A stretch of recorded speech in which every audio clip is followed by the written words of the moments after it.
قمیض کے بٹن کھولتے ہیں، لمبے لمبے سانس لیتے ہیں اور کیا فرماتے ہیں؟ مجھے یمن کی طرف سے یار کی خوشبو آتی ہے۔ آپ جانتے وہاں کون تھے؟ وہاں حضرت اویس کرنی رضی اللہ تعالیٰ عنہ۔ یار ساری زندگی حضور سے ملاقات نہیں ہوئی، شرف صحابیہ سے ممتاز نہیں ہوئے، لیکن انہوں نے خیر التابعین کا لقب پایا۔ اعزاز کیسے ملا؟ ماں تھی، آنکھوں سے نابینا تھی، پیچھے کوئی خدمت والا نہیں تھا، خدمت روک لیتی ہے۔ میرے نبی صحابہ سے فرماتے تمہیں جب کبھی اویس ملے نا تو اس سے کہنا کہ میری امت کی مغفرت کی دعا کرنا۔ جو بیٹے فرما بردار ہوتے ہیں وہ مستجاب الدعوات بنتے ہیں۔ اچھا سنیے گا، ویسے کرنی کو جنت پہ روک لیا جائے گا۔ جب جنت پہ روک لیا جائے گا اور حکم ہوگا ذرا پیچھے پلٹ کے دیکھو، ہزاروں نہیں لاکھوں لوگ ہوں گے، اختیار دیا جائے گا کہ جس طرف تیری انگلی کا اشارہ ہوگا، جتنے لوگ اس اشارے میں آئیں گے، تھوڑے نہیں ہوں گے یار، لاکھوں ہوں گے، اب ایسے کرنی اپنے ساتھ انہیں جنت میں لے جائیں گے۔ یہ خدمت کا صلہ ہے دوست۔ آپ نے ایک بار نہیں 1000 بار علماء سے یہ واقعہ سن رکھا ہے۔ موسیٰ علیہ السلام ایک دن اللہ سے عرض کرتے ہیں یا اللہ جنت میں میرا ہمسایہ کون ہوگا؟ تو فرمایا فلاں کسائی۔ آپ اس کا عمل ڈھونڈنے کے لیے اس کی دکان پہ آئے، اپنے بارے میں خبر نہیں دی کہ میں اللہ کا نبی موسیٰ علیہ السلام ہوں، اس کے مہمان بن کے اس کے گھر آئے، اور جب یہ گھر داخل ہوئے تو سب سے پہلا کام کیا کیا؟ اس نے لکڑیاں جمع کی، آگ جلائی، اس پہ ہنڈیاں رکھی اور اپنے ہاتھوں سے کھانا بنایا۔ جب کھانا پک گیا تو چارپائی پہ ایک نحیف سی بڑیا تھی، اسے اٹھایا اور نوالے توڑ توڑ کے اس کے منہ میں رکھے۔ جب اس بوڑھی ماں نے کھانا کھا لیا تو وہ کچھ کہنے لگی۔ موسیٰ علیہ السلام فرماتے یہ کون ہے؟ کہا یہ میرے ماں جی ہے۔ فرمایا یار یہ کچھ کہہ رہی ہیں، زیر لب مسکرا دیا۔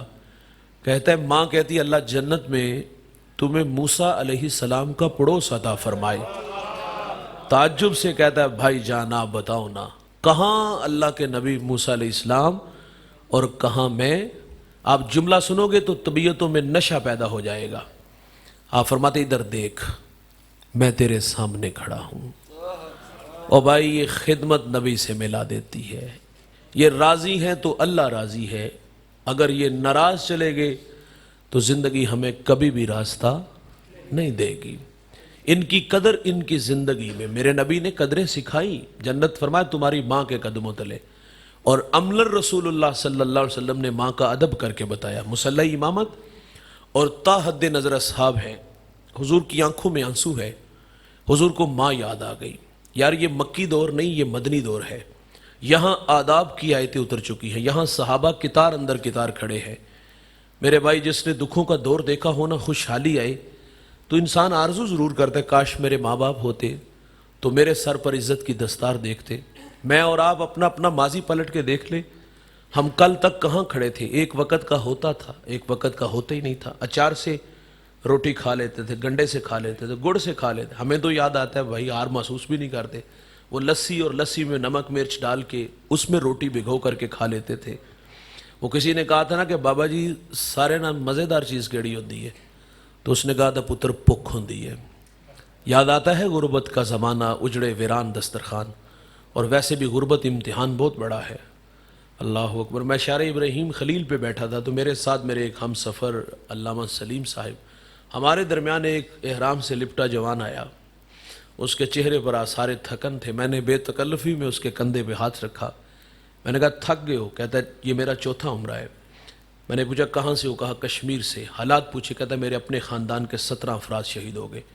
میں نے ان سے معاشی حالات پوچھے تو کہتا ہے وہاں غربت ہے اور مجھے بھی کسی نے عمرہ کروایا ہے۔ اور اس نے جو بات آگے سنائی نا اس نے تڑپا دیا۔ وہ کہتا ہے مولانا ایک دعا کیا کرو، غربت ایک جگہ پہ نہ ٹھہرے، یہ گھر بدلتی رہے۔ وہ کہتا ہے ستم یہ ہے کہ یہ گھر نہیں بدلتی، جب یہ گھر نہیں نہ بدلتی تو ہمارے بھرم ٹوٹتے ہیں۔ غربت بہت بڑا امتحان ہے، یاد آتا ہے نا دوست، وہ اجڑے ویران دسترخوان، اور آج دسترخوان پہ انواع و اقسام کے کھانے۔ انسان کی فطرت ہے یار، انسان آرزو کرتا ہے کاش میرے ماں جی ہوتے، ابا جی ہوتے۔ وہ قسم پرسی کا زمانہ تھا یار، اور آج اللہ نے اتنا عطا کر دیا، کاش ماں باپ ہوتے۔ کبھی زمانہ تھا دوست کوئی گلی محلے میں نہیں جانتا تھا، اور ستم یہ ہے اور تلخ حقیقت یہ ہے کہ کوئی رشتہ دار بھی نہیں پہچانتا تھا۔ ویسے بھی جو ہمارے مشاہدے میں چیزیں آئیں، غریب کا رشتہ دار ہوتا کوئی نہیں. غریب تو کسی کو کال کر لے تو نواب کا بیٹا کال نہیں ریسیو کرے گا، قرض نہ مانگ لے، قرض دے دیا تو واپس کہاں سے کرے گا. غریب خوددار ہوتے ہیں دوست، ہاتھ پھیلانا توہین جستجو جانتے ہیں. وہ تو رشتوں کی قدروں کو جانتا تھا، یہ چچا کا، یہ تائے کا، یہ ماموں کا بیٹا، لیکن وہ کیا جانتا تھا کہ جہاں دولت ڈیرے جماتی ہے وہاں رشتے اور قدریں بدل جاتی ہیں. زندگی میں تھوڑے لوگ دیکھیں جنہوں نے اپنے آغاز کو یاد رکھا کہ میں کہاں سے شروع ہوا تھا اور آج کہاں آ کے کھڑا ہوا. اکثر لوگ معذرت سے کہوں گا اوقات بھول جاتے ہیں. ان لوگوں کے لیے ایک جملہ ہے، بھائی جان اوپر جانے میں بڑا ٹائم لگتا ہے، اور ہم مشورہ دیتے جب اوپر جاؤ نا تو راستے میں آپ کو کچھ لوگ ملیں گے، ان کے ساتھ رابطے میں رہیے گا. کبھی کبھی اوپر سے نیچے بھی آنا ہوتا ہے، اور جب نیچے آؤ گے تو وہی لوگ راستے میں ملیں گے. رابطہ اچھا ہوا تو زندگی آسودہ گزرے گی، اور اگر رابطہ اچھا نہ ہوا بھائی تنہا رہ جاؤ گے، کوئی منہ بھی نہیں لگائے گا. اوپر جانے میں ٹائم لگتا ہے لیکن اوپر سے نیچے آنے میں کچھ زیادہ ٹائم. کبھی زمانہ تھا یار یہ مانتے ہی نہیں تھے، یہ پہچانتے ہی نہیں تھے. آج کسی کا بھتیجا، بھانجا، بھائی، دوست، دور کا رشتہ دار انسان ڈھونڈتا ہے کاش ماں باپ ہوتے. یار کبھی پاس سائیکل نہیں تھا، آج جہازوں کے سفر، آج دوڑتی گاڑیاں، فلک بوس عمارتیں، بنگلے، پلازے، کیا کچھ نہیں اللہ نے دے دیا. انسان آرزو کرتا ہے کاش میرے ماں باپ ہوتے.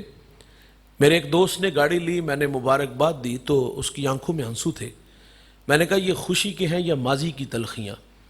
وہ کہتا ہے ایک زمانہ تھا ماں بیمار ہو گئی اور میرے پاس اتنے پیسے نہیں تھے کہ میں ماں کو گاڑی پہ بٹھا کے ہاسپٹل لے جاتا. وہ کہتا ہے ماں کو گدھا گاڑی پہ بٹھایا اور ماں راستے میں ہی زندگی کی بازی ہار گئی. وہ کہتا ہے سب کچھ ہے، ماں نہیں ہے. مرنے والے یہ بات کیا جانے، جینے والوں پہ کیا گزرتی ہے. اپنوں کے بغیر زندگی بڑی ادھوری ہوتی ہے دوست. میں 1997 میں قبلہ مصطفی صاحب کے پاس حاضر ہوا. مجھے آج بھی یاد ہے کہ والدہ نے حضرت سے کہا کہ میری آرزو ہے جس طرح ممبر پہ بیٹھ کے اللہ رسول کی باتیں سناتی یہ بھی انہی راہوں کا راہی بنے. میں ان راہوں کا راہی رہا، دوڑتا رہا. وہ 2 سال بعد اللہ کی جان جانے آفرین کے سپرد ہو گئی، وہ تو چلی گئیں. ہم نے بھی چلے جانا ہے، جانے والے یاد تو بڑا آتے ہیں، لیکن انسانی فطرت کی بات کبھی کبھی جی چاہتا ہے میں پورے پاکستان میں جاتا ہوں. آرزو مچلتی ہے یار وہ ہوتی، میں اللہ رسول کی باتیں سناتا، وہ پردے میں بیٹھ کے سنتی تو میرا قد کتنا بڑھ جاتا.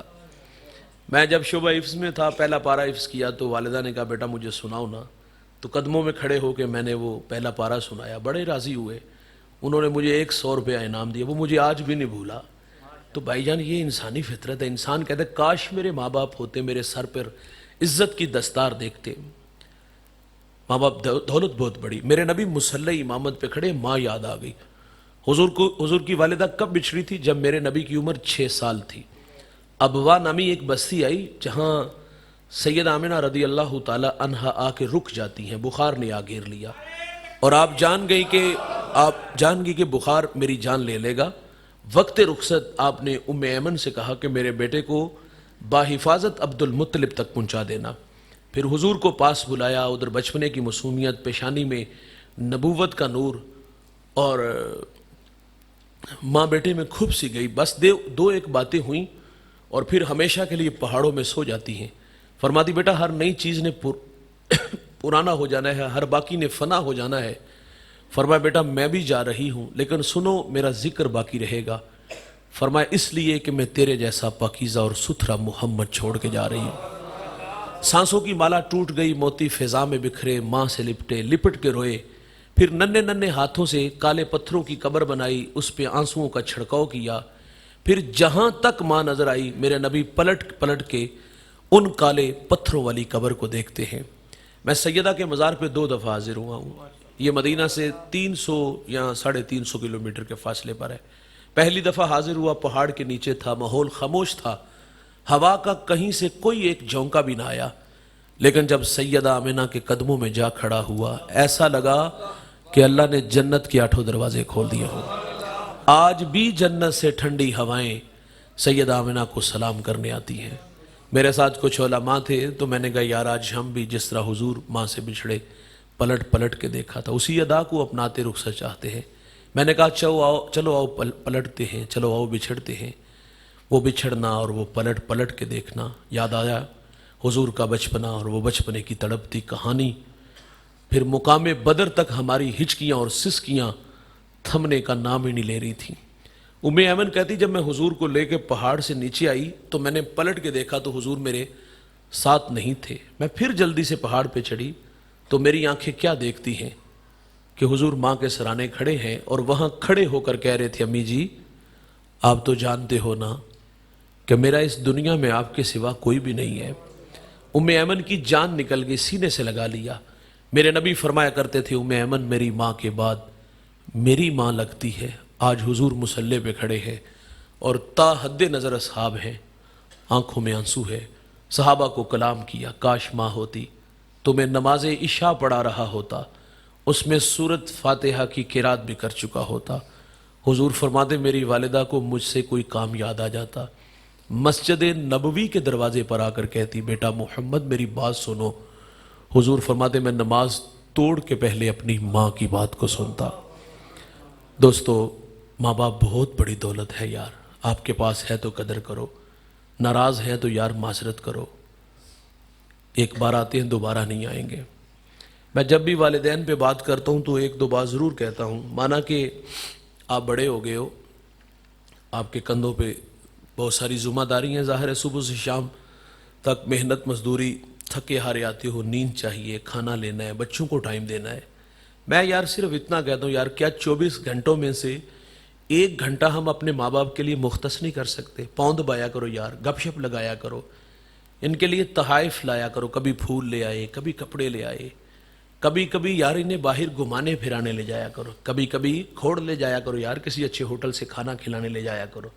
ہاں کبھی والد سے پوچھا کرو ابا جی کو پرانا یار، پرانے دوستوں کی کہانیاں سنا کرو۔ ہمارے بھی دوست ہیں نا بچپن کے، ماضی کے دریچوں میں جھانک کر کے دیکھتے ہیں تو ہمیں اپنا بچپن یاد آتا ہے، ان کا بھی بچپن تھا یار، ایک جیسے کپڑے پہنتے تھے، دن میں 2-4 دفعہ ملاقات نہیں ہوتی تو چین نہیں آتا تھا یار، دوستی کی مثالیں دی، لیکن بس حالات ایسے آئے کہ ایسے مصروف ہوئے، اپنی ہی دنیا میں کہیں کھو گئے۔ سعادت مند بیٹا باپ سے کہتا ہے پرانے دوست کی کہانی سناؤ نا، وہ اٹکیلیاں، وہ ننھی شرارتیں سنانے بیٹھے گا، کبھی لبوں پہ تبسم کا پھیل جانا اور کبھی بچھڑوں کی یاد کا تڑپانا، وہ آنسوؤں کا رخسار تک آنا اور آ کے تھم جانا، اور پھر سعادت مند بیٹا کہے چلو ابا جی چلے آپ کے پرانے دوست سے ملنے۔ 25 سال پرانے دوست سے بیٹا ملانے لے جائے، مرے گا یہ بوڑھا باپ؟ یہ پتہ ہے کب مرتے ہیں یہ بوڑھے؟ جب ہم انہیں ٹائم نہیں دیتے۔ معذرت سے کہوں گا اولاد کو دھوکہ لگتا ہے، ہم سمجھتے ہیں کہ ہم 1 ماہ بعد انہیں 500,000 خدمت کرتے ہیں، بس اب ہماری یہی ذمہ داری ہے۔ میرا سوال ہے اس اولاد سے، کیا ماں باپ نے کبھی پیسے نہیں دیکھے؟ او بھائی زندگی میں بڑا کمایا ہوتا ہے یار، کما کے خرچ بھی ہمارے اوپر کیا ہوتا ہے، سنبھال کے رکھو، آپ کے کسی کام آئیں گے۔ ہم لوگ سمجھے جس طرح دوسرے مفاد کے رشتے، یہ بھی مفاد پرست ہے۔ وہ کوئی گھڑی کوئی موبائل مانگتا ہے، یہ جب بھی کال کریں گے یہی کہیں گے پتر دل اداس ہو گیا چکر لا جا۔ نہیں چاہیے آپ کے پیسے یار۔ ماں باپ کو بڑھاپے میں صرف ایک آرزو ہوتی کہ ہمارے بچے ہمارے ساتھ کچھ وقت گزاریں، لیکن ستم کیا ہوا کہ ہم نے 6 ماہ ان سے ملاقات نہ کی، ظلم کیا کیا ہم نے ان سے مرنا جینا ختم کر لیا۔ نالائق اولاد ایسی نکلی کہ دوست کو دے کر باہیں پھیلائیں اور بوڑھے باپ کو دیکھ کے رستہ بدل لیں، یار آئے کنڈا کھڑکائے جہاں جی چاہے لے جائے۔ بوڑھی ماں بوڑھا باپ ترلے کرے پرواہ نہ کرے، عرش کا رحمان ہمیں معاف کرے گا؟ کبھی بھی معاف نہیں کرے گا۔ دوست انہیں وقت دیا کرو، ان کے ساتھ وقت گزارا کرو، انہیں تنہا نہ چھوڑو یار، ان کے ساتھ دوستیاں لگاؤ، راز و نیاز کی باتیں کرو، ان کے مشورہ کیا کرو یار۔ لیکن میں نے عرض کیا 6 ماہ ہماری ان سے ملاقات نہیں ہوتی۔ میں کھاریاں کے پڑوس میں ایک جگہ حاضر ہوا، میرا جو میزبان تھا وسیم عباس ان کا نام ہے، وہ انگلینڈ میں ہوتے ہیں، ان کی والدہ کا سالانہ ختم پاک۔ میں نے وہاں ایک بات سنائی، میرے ایک ملنے والے ہیں، وہ کہتے کہ میں والدہ کو دکان پہ لے گیا، جوتا لینا تھا، تو دکاندار نے 6-7 قسم کے جوتے دکھائے۔ میں نے ماں جی سے پوچھا ماں جی پسند کون سا ہے؟ تو مجھے کہتی پتر سارے سونے نے۔ تو وہ کہتا ہے میں نے دکاندار سے کہا سارے پیک کر دو۔ والدہ نے کہا بیٹا ایک چاہیے، کہا ماں تجھے سارے پسند ہے، پھر سارے لے کے جائیں گے۔ اچھا یہ بات مجھے اچھی لگی، آج تو ہم گن کے دیتے ہیں نا، اور جو دیتے ہیں پھر اس کا حساب بھی لیتے ہیں کہ ابا جی اماں جی تھوڑے خرچے کڑے نے۔ خیر یہ بات اچھی لگی، میں نے سنا دی۔ وہ وسیم مجھے گاڑی تک چھوڑنے آیا، دل کو چھو لینے والی بات کہہ گیا۔ وہ کہتا ہے میں نے ایک دن والدہ کو کال کی کہ اماں جی کی کر رہے ہو؟ تو مجھے کہتی پتر ساگ بنا رہی ہیں، کھانا ہی دیا جا۔ اچھا حکمن کہا ہے، حکمن بھی کہا ہے تو کیا اسلام آباد سے آنا ہے، لاہور سے آنا ہے، کھوڑ سے آنا ہے، مظفر گڑھ سے آنا ہے؟ او بھائی نہیں، ہزاروں میل دور بیٹا دیار غیر میں ہے، رزق حلال کی تلاش میں ہے۔ ماں نے ویسے لاڈش کہہ دیتا کہ پتر کھانا ہی دیا جا۔ وہ کہتا ہے مولانا یہاں چوٹ لگی۔ کہتا ہے میں 3 گھنٹے میں ایئرپورٹ پہ تھا، وہاں سے فلائٹ لی اور 9 گھنٹے میں پاکستان، اور ماں کے ہاتھ کا پکا ہوا کہ ساگ بھی کھایا تھا۔ محبت کہاں ہواؤں فضاؤں میں اڑاتی ہوئی ماں کے قدموں میں لے آئی۔ ہم ایک ہی گھر میں رہ گئے، ایک ہی بستی میں رہ کے، ایک ہی محلے میں رہ کے اجنبیوں والی زندگیاں گزارے، انہیں دیکھ کے رستہ بدلے، برادری پرے پنچایت میں ان بوڑھوں کو ذلیل کریں۔ کیسے معاف کرے گا اللہ ہمیں؟ ماں باپ بڑی دولت ہے، اس دولت کی قدر کرو اور زندگی میں کرو۔ یہ بوڑ کے درخت کی طرح ہوتے ہیں، بڑا گنا سایہ یار۔ تو حضور نے آ کر کے ماں باپ کی قدریں بحال کی۔ آپ پڑھیے گا معاشرے کو، میں انشاءاللہ کوشش کروں گا کہ جلدی جلدی کچھ عرض کر دوں۔ بس میں مسلسل سفر میں، اور اس سفر نے روایتی بات نہیں، نام مزاج ہے، کافی تھکا دیا۔ ہاں وہ بھی انشاءاللہ ایک دو دن میں، وہ تو صبح والی فلائٹ جو ہے وہ مس ہو گئی، تو اب ایک دو دن بعد یکم کو انشاءاللہ۔ تو اچھا حضور نے آ کر کے ماں باپ کی قدریں بحال کی، اور اس معاشرے میں پڑھیے گا بیٹی کے ساتھ کیا سلوک تھا۔ بیٹی کو منحوس کہتے تھے، بیٹی کو زندہ درگور کرتے تھے۔ سنن دارمی کا حوالہ ہے، ایک صحابی ایمان لائے، ایمان لانے کے بعد حضور سے عرض کرتے حضور میں نے زمانہ جاہلیت میں اپنی بیٹی کو پانی کے کنویں میں ڈبو کے مارا ہے۔ عرض کی حضور اس کی چیخیں آج بھی سنائی دیتی ہیں۔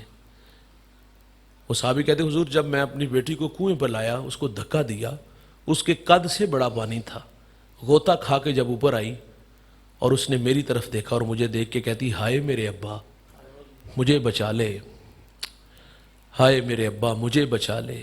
میرے نبی اتنا روئے کہ ساری داڑھی آنسوں سے تر ہو گئی۔ حضور فرماتے دوبارہ بتاؤ، دوبارہ سناؤ، جب تم نے اپنی بیٹی کو پانی کے کنویں میں دھکا دیا، وہ ننھی کلی غوطہ کھا کے اوپر آئی، اس نے تیری طرف دیکھا، تجھے دیکھ کے اس نے کیا کہا؟ تو وہ کہتے حضور اس نے مجھے کہا مجھے بچا لے۔ یہ بیٹی پانی کے کنویں میں ڈوب کے مر رہی تھی، یہ بیٹی زندہ درگور ہو رہی تھی، اس بیٹی کو منحوس کہا گیا۔ حضور آتے ہیں اور بیٹی کا وقار بلند کرتے ہیں۔ فرمایا میری بیٹی فاطمہ میرے جگر کا ٹکڑا ہے۔ بیٹی ملنے آتی تو میرے نبی اٹھ کے بیٹی کا استقبال کرتے ہیں، جس جگہ خود بیٹھتے وہاں فاطمہ الزہرا کو بٹھاتے ہیں۔ جب سفر کے لیے تشریف لے جاتے ہیں تو سب سے آخر پہ فاطمہ الزہرا کو ملتے ہیں، اور جب واپس تشریف لاتے ہیں تو سب سے پہلے فاطمہ الزہرا کو ملتے ہیں۔ امت کو تعلیم دی کھانے کو کچھ لاؤ، پہلے بیٹی کو دو پھر بیٹے کو دو۔ ستم کیا ہوا بھائی، حضور تو آ کے بیٹی کا وقار بلند کرتے ہیں۔ آپ کو کچھ گھر ایسے ضرور ملیں گے، معذرت سے کہوں گا، رویوں کی بات ہو رہی ہے، اور بالخصوص یہ جو سسرال کا معاشرہ ہے یہ تو ظالم معاشرہ ہے۔ ایک گھر میں 2 بہویں ہیں، ایک کے ہاں بیٹے زیادہ ہیں اور ایک کے ہاں بیٹیاں زیادہ ہیں۔ مجھے بتائیے گا عزت کس کی زیادہ ہے؟ جس کے ہاں بیٹے زیادہ ہیں۔ مجھے فیصل آباد سے ایک بڑھیا نے کال کی مول صاحب دعا کرو اللہ میری بیٹی کو بیٹا دے۔ میں نے کہا ماں پہلے اولاد نہیں، کہتی 4 بیٹیاں ہیں۔ میں نے کہا بیٹیاں رحمت ہوتی ہیں، بیٹیاں تو باپ کے جنازے کی رونق ہوتی ہیں۔ تو مجھے کہتی سسرال والوں نے دھمکی دی ہوئی ہے اگر اس بار بیٹا نہ ہوا تو اس کو اپنے گھر میں رکھنا۔ کیا بہت ساری عورتوں کو طلاق اس وجہ سے بھی نہیں ہوتی کہ اس کے ہاں بیٹیاں زیادہ ہوتی ہیں؟ یا آپ کے پڑوس میں میاں والی ہے تو وہاں کا وہ صفاق باپ آج سے 1 سال پہلے کی کہانی ہے، وہ 6 یا 7 دن کی ننھی کلی تھی، اس ظالم نے گولیوں سے اڑا دیا۔ کیا جرم تھا یار اس کا کہ وہ بیٹی تھی؟ بیٹیوں کے ساتھ سلوک آج بھی کچھ لوگوں، اور ہم تو معذرت سے کہوں گا ہم تو بیٹی کی مبارکباد بھی وصول نہیں کرتے۔ بیٹا ہو تو پورے گاؤں میں مٹھائیاں بانٹتے ہیں، بیٹی ہو تو ہم مبارکباد بھی وصول نہیں کرتے۔ میری شادی ہوئی، میں نے اللہ سے ایک دعا کی تھی، یا اللہ مجھے پہلی بیٹی دینا۔ میرے لیے وہ بہت بڑا دن جب میرے ہاں بیٹی ہوئی۔ ہم ہاسپٹل میں تھے تو 7 والے کمرے سے رونے کی آواز آئی۔ میں نے ماں جی سے کہا دیکھیں اللہ خیر فرمائے، ماں چل بسی یا بچے کو کچھ ہوا؟ تو مجھے واپس آ کے بتاتی 4تھی بیٹی ہوئی ادھر رونا پہ ہے۔ اور ہم تو ایک انگلی بھی نہیں بنا سکتے دوست، تقدیر سے کیوں لجتے ہیں؟ یہ میرے اللہ کی مرضی ہے، وہ بیٹے دے بیٹیاں دے نہ دے، میں ٹوبہ ٹیکسنگ کی ایک جگہ حاضر ہوا، میرا جو میزبان تھا مجھے اس نے دعا کے لیے کہا، وہ بے اولاد تھا، میں نے دعا کر دی۔ تڑپا دینے والی کہانی سنیے گا۔ وہ کہتا ہم 6 بہن بھائی ہیں، 5 بھائی 1 بہن، اور وہ کہتا ہم سب شادی شدہ ہیں، سب بے اولاد ہیں۔ یہ اللہ کی مرضی ہے یار، وہ نہ دے، وہ دے تو بیٹیاں دے، چاہے تو بیٹے دے، ہم کون ہوتے ہیں اس میں بات کرنے والے؟ تو حضور نے آ کے بیٹی کا وقار بلند کیا۔ اس معاشرے میں بہن کے ساتھ کیا سلوک تھا؟ جو بیٹی کے ساتھ متحمل نہیں تھا وہ معاشرہ کہ کوئی ہمارا بہنوئی بنے، اور حضور نے آ کے بہن کا وقار بلند کیا۔ حضور کی رضائی میں نے حضرت شیمہ رضی اللہ تعالیٰ عنہ آپ حضور کی خدمت میں حاضر ہوئی، وہ تفصیل سے واقعہ آپ نے علماء سے سن رکھا ہے۔ قبیلے کے کچھ لوگ گرفتار تھے، چھڑانے آئیں، حضور نے اٹھ کے بہن کا استقبال کیا۔ فرمایا کیسے آنا ہوا؟ عرض کی حضور ہمارے قبیلے کے کچھ لوگ گرفتار ہیں، چھڑانے آئی۔ حضور فرمایا اس کام کے لیے آئی ہو؟ عرض کی جی بھائی جان۔ فرمایا اس کام کے لیے آپ کو زحمت کی ضرورت نہیں تھی، آپ پیغام بیچتی، میں محمد سب چھوڑ دیتا، سارے غلام چھوڑے، اور پھر بہن کو بہت سارے تحائف دیے، دروازے تک چھوڑنے آئے، صحابہ کو جمع کیا۔ فرمایا میں جب بھی کوئی کام کرتا ہوں مشورہ کرتا ہوں، لیکن آج نہیں کیا۔ عرض کی حضور ہماری مجال بھی کیا ہے؟ فرمایا آج اس لیے مشورہ نہیں کیا، میرے دروازے پر میری بہن آ گئی تھی۔ بہنیں بھائیوں کے پاس آئیں تو بہنوں کو بھائی خالی ہاتھ نہیں موڑتے، اور بہنوں کی جھولیاں بھر کے بھیجنا یہ محمد عربی کی سنت ہے۔ اچھا بعض کا تو ہوتا ہے اس طرح ہے کہ ہم نے جہاں بہن کی شادی کی ہوتی ہے نا، وہ لوگ خوشحال ہوتے ہیں، اور ہم بعض کا حالات ایسے ہوتے ہیں کہ اس کی خدمت کرتے ہوئے بھی ہمیں آرسی محسوس ہوتی ہے۔ یہ 500,000 اس کی حیثیت کیا ہے؟ دیا کرو یار۔ یہ جو 500,000 خدمت کر کے بھیجتی ہو نا، سسرال جا کے اپنی ساس کو، اپنے شوہر کو، سہیلیوں کو بتاتی ہے میرے چھوٹے ویر نے دیتے نے، اے میرے بڑے پیسوں کی بھوکی نہیں ہوتی یار، لیکن جو گھر والوں سے، بھائیوں کی طرف سے، والدین کی طرف سے خدمت ہوتی ہے ان میں طاقت بڑی ہوتی ہے یار۔ لیکن کہاں ہم کرتے ہیں ان کی خدمت؟ صوفیاء نے لکھا ہے جو اپنی بہنوں کی خدمت کرتے ہیں نا، اللہ ان کے رزق میں کبھی بھی بے برکتی نہیں آنے دیتا، تو ان کی خدمت کیا کرو۔ لیکن ستم یہاں بھی ہے کہ جب تک ماں باپ تھے بیٹیوں کے لیے دروازہ کھلا ہوا تھا، ماں باپ تو 15 دن بعد اداس ہو جاتے، ہاں داماد کا ترلا کر لیتے، داماد کے بھی تو نخرے دیکھنے پڑتے ہیں نا، جس کے کوئی نہیں دیکھتا اس کے ظاہر ہے بیٹی والے دیکھتے ہیں، وہ بھی چودھری ہوتا ہے، تو ترلا کر لیتے ہیں کہ بیٹا ذرا تم چھوڑاؤ، 15 دن بعد اداس ہو جاتے، واپس ہم چھوڑائیں گے۔ ماں باپ چلے گئے، یہ 6 ماہ ہمارے گھروں میں نہیں آتی، معذرت سے ہمیں ان کی یاد بھی نہیں آتی، یہ تو بیچاریاں چھٹیاں گزارنے آ جائے تو ہمارے رویے دیکھ کے واپس چلی جاتی ہیں۔ ماں باپ کی کچھ عادتیں بڑی خوبصورت ہوتی ہیں، وہ روایات، لیکن ماں باپ کے بعد یہ بھائیوں کا بھی حق تھا کہ وہ اس عمل کو باقی رکھتے ہیں۔ آپ بھی دیہات کے رہنے والے ہو، میں بھی ایک دیہاتی ہوں، ہمارے دیہاتوں میں یہ ابھی گرمیاں تقریباً دامن سمیٹ چکی ہیں، سردیاں آ گئی، اور جب سردیوں کا آغاز ہوتا ہے تو ہمارے ماں باپ اپنی بیٹیوں کے لیے دال بنا کے، پنیاں بنا کے، آپ کو یاد ہوگا نا، وہ لے جاتے تھے۔ بھائی جان ماں باپ چلے گئے تو کیا ماں باپ کے جانے کے بعد بھائی بھی تو باپ کی جگہ پہ ہوتا ہے، یہ رسم جو ماں باپ کی طرف اچھی رسم تھی اس کو باقی رکھا؟ وہ کہتا ہے فتنہ مغرو لتھیا جان چھوٹی۔ ہاں یہ رویے ہم نے دیکھے ہیں یار، اپنی بہنوں کی خدمت کیا کرو، رزق میں بے برکتی نہیں ہوگی یار، رزق اللہ بڑھا دے گا۔ یہاں ہم نے خدمت کیا کرنی، ہم تو ان کا حق کھا جاتے ہیں۔ مجھے ایک صاحب نے کال کی بہن تحفہ دے تو لے لینا چاہیے، یہ بھائیوں کی بعض کا کال، کسی بہن کی آج تک کال نہیں آئی کہ وہ کہے کہ بھائی تحفہ دے تو لے لینا چاہیے۔ میں نے کہا کیوں نہیں جی بھائی، تحفہ دینے سے محبت بڑھتی ہے، کتاب کپڑوں کا جوڑا نہیں، اس کے حصے کی زمین ہوتی ہے۔ پہلی بات تو یہ ہے کہ بہنیں وار دیتی ہیں بھائیوں پہ، بہنوں کو بھائیوں سے عزیز کچھ نہیں ہوتا، اور دوسری بات بہنوں کو ڈر بھی ہوتا ہے، اگر اپنا حق مانگا نا تو بھائی بچوں کو نفرت کا درس دے گا، پھوپھی نو منہ نہیں لانا، مر گیا تینوں میرے جنازے تیریاں تکے دے کے، کیا غلط کیا اس نے؟ بھائی تو 1 انچ پہ ذبح کر دیتا ہے ایک دوسرے کو، اور بہن کا سارا مال کھا گیا، پھر بھی وہ بیچاری ڈرتی ہے آپ سے، پھر بھی ڈرتی ہے وہ ہم سے معذرت۔ اچھا ہم نے کچھ بہنیں ایسی بھی دیکھی ہیں کہ بڑھاپا آ گیا، بچے مزدور ہیں، بیٹیاں جوان ہو گئی، بڑھاپے میں آ کے بھائی کا ترلا کر دی، لجاجت سے کہ بھائی جان ہے میں کبھی بھی نہ آتی، بس میرے حالات ایسے ہیں، بچوں کے ہاتھوں مجبور ہو گئی ہیں، وہ بھی مجھے کہتے ہیں کہ اپنا حق لو، اور میرا حق ہے بھی آپ کے پاس۔ 25 سال بہن کا حق کھانے والا بھائی ظاہر ہے فصل اگائی، نفع اس نے خود لیا، بہن کو تو اس نے جب رخصت کیا تھا تو وہ تھوڑا سا سامان جہیز کا دیا تھا، یہاں ایک فریج دے دی، ایک بھینس دے دی، یہی کچھ ہم دیتے، اس سے زیادہ کچھ نہیں کرتے. تو بہن کا حق 25 سال کھانے والا بھائی، آج بہن ترلا کرنے آئی ہے کہ بھائی مہربانی کرو، تو یہاں اٹھا کے لے آتے ہم نظریہ اپنی.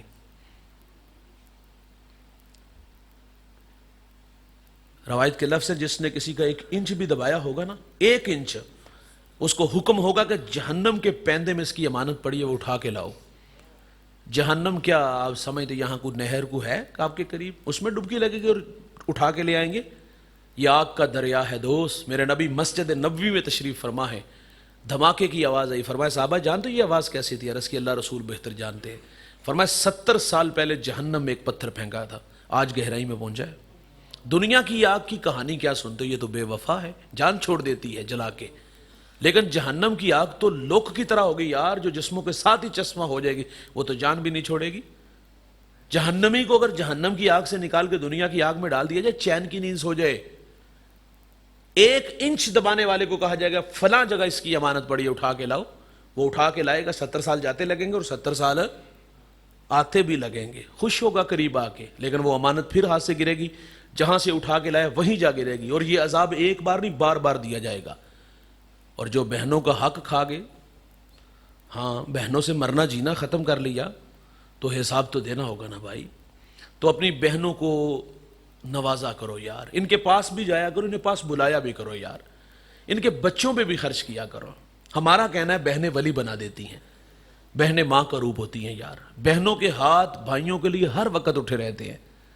ویسے یہ ہمیں اچھی لگتی کوئی نہیں، لیکن بھائیوں کے حق میں اچھی بھی بڑی ہوتی ہے یار.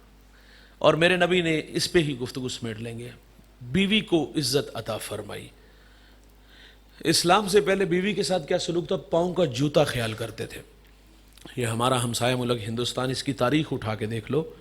شوہر دنیا سے گیا، اس کو جلتے ہوئے آگ کے شعلوں کے سپرد کیا جاتا، اور اس خاتون کو شراب پلائی جاتی، جذبات دیے جاتے، اور اس کو کہا جاتا کہ اس جلتی ہوئی چتا میں چھلانگ لگا کے وفا کی کہانی مکمل کرو. مرنے کو کس کا جی چاہتا ہے بھائی؟ اگر وہ ایسا نہیں کرتی تو اس کو بند کمرے میں ڈال دیتے، اس کی جھولی میں مینگنیاں ڈال دیتے، سر کے بال اتار دیتے، وہ دوسری شادی بھی نہیں کر سکتی تھی.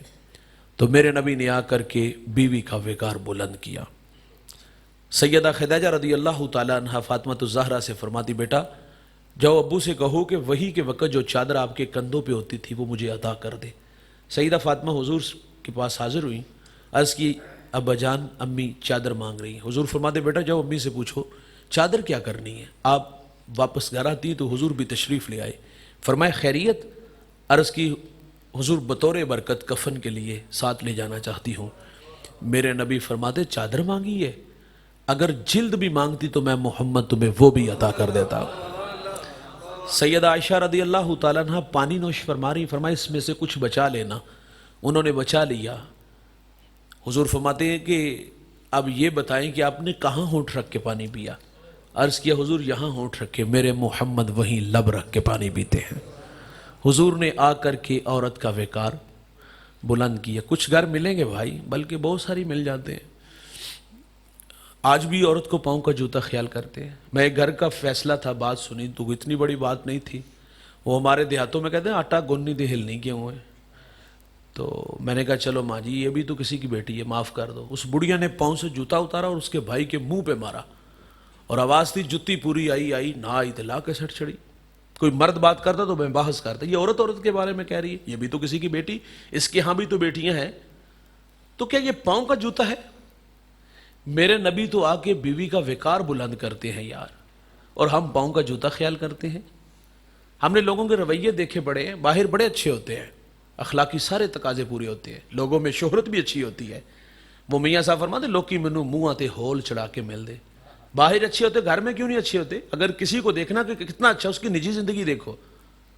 ہمارے گھر میں فرعونی لہجے ہوتے ہیں، معذرت سے کہوں گا یار. باہر اچھی ہو تو گھر میں بھی اچھے رہا کرو. آخری بات اور اسی پہ گفتگو سمیٹ لیتے ہیں. میں نے عثمان بن طلحہ کی زوجہ کا بیان پڑھا، دل کو چھو لینے والا. آپ فرماتی میرے شوہر میں 6 خوبیاں جو مجھے متاثر کر گئی. شوہر میں 6 خوبیاں ہونا دوست، گھر بڑا خوبصورت لگتا ہے. اگر آپ کے پاس ہیں تو مبارک، اگر یہ 6 خوبیاں نہیں تو ہم مشق تو کر سکتے ہیں، کوشش تو کر سکتے ہیں۔ آپ فرماتی میرے شوہر کی اچھی عادت، گھر آتے تو مسکراتے ہوئے آتے ہیں، اور دوسری اچھی عادت، جب یہ گھر سے جاتے ہیں تو مسکراتے ہوئے جاتے، آتے بھی مسکراتے جاتے بھی مسکراتے، اور ہم آتے جاتے صرف گالیاں دیتے ہیں۔ اچھا، بعض لوگوں کے پاس دلبری کوئی نہیں ہوتی۔ وہ ہمارے ایک ملنے والے ہیں، وہ کہیں ملازمت کرتے تھے، بات سناتے ہیں کہ میں ایک دفعہ میرے صاحب نے کہا گھر میں کچھ کام ہے، ذرا ان کی تھوڑی سی مدد کرو۔ وہ کہتے ہیں میں گیا تو ڈرائنگ روم میں حضرت کی تصویر لگی ہوئی تھی صاحب کی، تو اس میں وہ انہوں نے ہلکی سی اسمائل دی ہوئی تھی، مجھے بڑا اچھا لگا، میں بھی دیکھ کے مسکرانے لگا۔ تو مجھے دیکھ کر کے وہ گھر والی، اس نے کہا آپ مسکرائے کیوں؟ اس نے کہا ویسے ہی۔ اس نے کہا نہیں بتاؤ نا۔ تو کہا مجھے صاحب کے پاس 25 یا 30 سال ہو گئے کام کرتے، تو میں نے انہیں کبھی مسکراتے نہیں ہوئے نہیں دیکھا، آج تصویر میں مسکراتے دیکھا تو اچھا لگا۔ تو وہ کہتے ہیں کہ وہ مجھ سے بھی زیادہ کھل کھلا کے ہنسی۔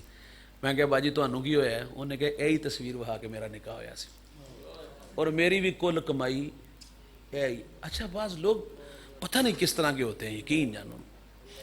تو میں سمجھتا ہوں عورتوں کا ہی حوصلہ ہے کہ اس طرح کے مردوں کے ساتھ زندگی گزار دیتی ہیں، وہ ماں باپ کی عزت لے کے بیٹھ۔ اچھا، تیسری اچھی عادت آپ فرماتی میرے شوہر کی، یہ خرچ دینے میں بخل نہیں کرتے۔ میاں بیوی کا جو رشتہ ہوتا ہے نا بڑا بے تکلف ہوتا ہے، بیوی شوہر سے خرچ مانگنے میں جھجک محسوس نہیں کرتی، اور شوہر اپنی حیثیت کے مطابق دے گا، اور یہ ڈیوٹی شوہر کی ہے۔ میں معذرت سے کہوں گا، میں اختلاف کرتا ہوں اس بات سے، کوئی بے ادبی نہیں، کوئی گستاخی نہیں۔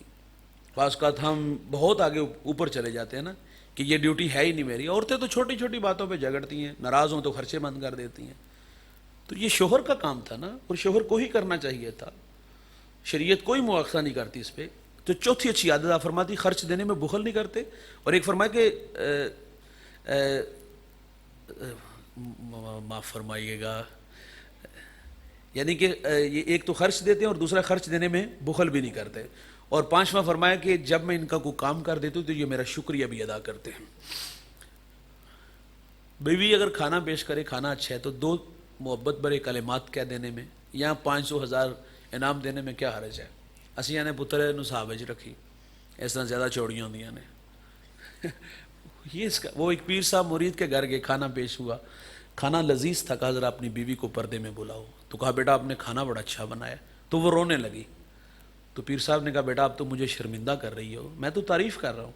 اس نے کہا رونا آپ کی بات میں نہیں ہے، اس درویش پہ، یہ جو آپ کا ملنگ ہے نا، مرید ہے، اس پہ رونا آیا ہے۔ وہ کہتے مجھے اس کے نکاح میں اتنے سال ہو گئے، اس نے کبھی نہیں کہا تو نے کھانا بڑا اچھا بنایا۔ یار یہ انسانی فطرت ہے، وہ حوصلہ افزائی کا محتاج ہوتا ہے۔ میرے نبی گھر تشریف لائے، اہل خانہ سے فرمایا کھانے کو کچھ ہے؟ عرض کی حضور سالن نہیں ہے، سرکہ روٹی ہے۔ فرمایا لے آؤ۔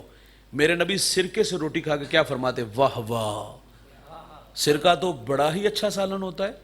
ہمارے گھر میں 3 گھنٹے لگ کے کھانا بنا۔ کبھی کبھی ہوتا ہے کھانے میں کوئی نمک مرچ کا مسئلہ آتا ہے، اگر کوئی کھانے میں نمک یا مرچ زیادہ ہوتا ہے، حضرت کے تیور دیکھنے والے پہلے تو گھور کے دیکھے گا، پھر گالی دے گا، پھر برتن اٹھا کے دیوار سے مارے گا، اور آگے سے آواز تیری ماں نے تینوں کھانا بنانا نہیں سکھایا؟ معذرت سے بھائی، آپ کو کسی نے بولنا بھی نہیں سکھایا؟ یہ کوئی رویے ہیں؟